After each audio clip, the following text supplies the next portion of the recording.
Welcome back to our Rooted series. This episode continues a lesson from Solomon's life. We've got 3 lessons on Solomon's life we're going to look at. This is the second of them.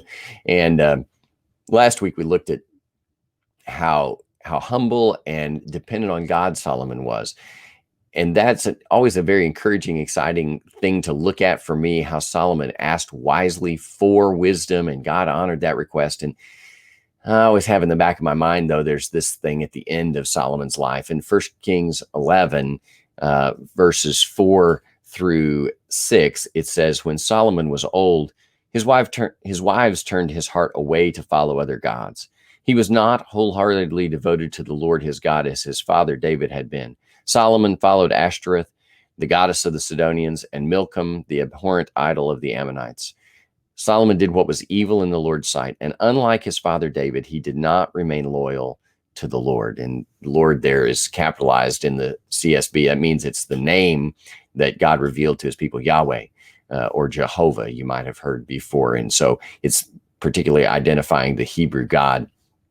And it's a struggle for me because Solomon started off so well, depending on God, acknowledging God's help. God established him as a great king over Israel. The kingdom was never larger than it was under Solomon's reign. People came from all over to hear his wisdom, famously the Queen of Sheba. But it says here at the end that he turned away from God. And before too many of you get to yakking about, it's his wives, it's those women that God gave to him that turned his heart away. I think the writer of Kings gets it right in the second sentence when he says, he was not wholeheartedly devoted to the Lord his God. He's not trying to make an excuse for Solomon. He's saying if Solomon had been wholeheartedly devoted, then this wouldn't have happened. Now, Solomon had 700 wives. Yeah, I know. So probably not many of us have a temptation to be led astray by 700 wives because, we just are not going to face that situation, or 700 husbands, you might say. That's no way. Very different circumstances for Solomon in that regard. But I wonder if we would think about a moment, what leads us away from God? What causes our fire to go dim, so to speak? Some of you, maybe many of you, have experienced the time when you've been in a church service or maybe even reading your own Bible and in devotion by yourself, and man, you're just really charged up. You really sense God's Spirit, and you're ready to, as we might say around here, you're ready to charge hell with water pistols. You're ready to go. And somehow then we find ourselves back in temptation. We find ourselves falling away from God, not in terms of losing our salvation. We don't believe you can do that, but we do things that we know God wouldn't want, and we ignore things that we know God does want. And I find myself thinking, how does that happen? Well, frequently, I think it happens just like it happened to Solomon, a little bit at a time, not all at once, not some big dramatic thing. And it has to do many times with trying to please others.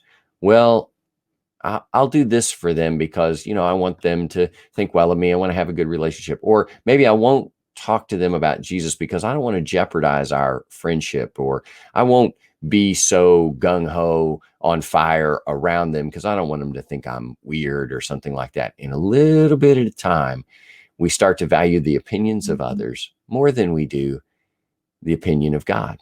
And it happens to all of us. Don't feel like it's, just you or anything like that, but it's not good either.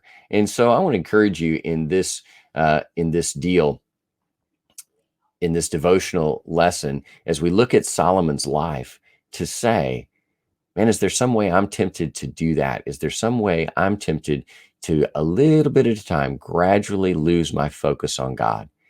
And if that's happened to you today, well, here's the good news. God's always ready to forgive. He's always ready to take back. Anytime we confess, we turn back to him, he will never cast us out. You haven't walked so far away that you can't return to him. And it's a short trip back because truthfully, God has been watching. He's with you everywhere. And anytime, it's not a matter, anytime you want to get back in right relationship with him, it's not a matter how far you have to go back to his original path. You just have to turn towards him and he'll walk with you from there.